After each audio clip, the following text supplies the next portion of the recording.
Je fais une petite démonstration simple. Quand le président passe, il y a gyrophare, il y a motard et puis il y a cortège. Quand on convoie les prisonniers, c'est la même chose. Il y a gyrophare, il y a motard et puis il y a cortège. Président, sa voiture est blindée. Prisonnier aussi, sa voiture est blindée.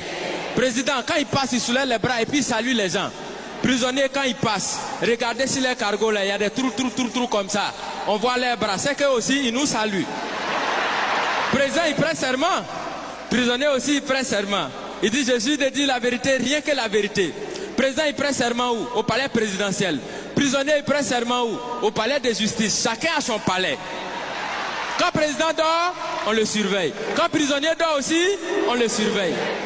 Président, il a sa garde spéciale qu'on appelle garde républicaine. Prisonnier aussi, il a sa garde spéciale qu'on appelle garde pénitentiaire. Pour aller voir le président, on prend rendez-vous. Est-ce que pour aller voir les prisonniers aussi, on ne prend pas rendez-vous? Parmi les prisonniers, il y en a qui sont des voleurs. Est-ce que parmi les présidents, bon, pas ceux qui sont vers chez nous ici, hein, au loin là-bas, là. Est-ce qu'il n'y en a pas qui volent souvent l'argent du peuple? Du point de vue orthographique, président commence par quelle lettre? Président commence par quelle lettre? Prisonnier commence par quelle lettre? Quand on abrège président, et puis on écrit sur sa voiture, on abrège comment? On écrit PR. Est-ce que parmi dans l'orthographe des prisonniers, il n'y a pas PR aussi dedans? Donc ça veut dire quand tu regardes très bien, tu as l'impression que président et puis prisonnier, on dirait que les deux ils sont quelque part même chose. Tu as l'impression que chacun est assis à la place de son camarade.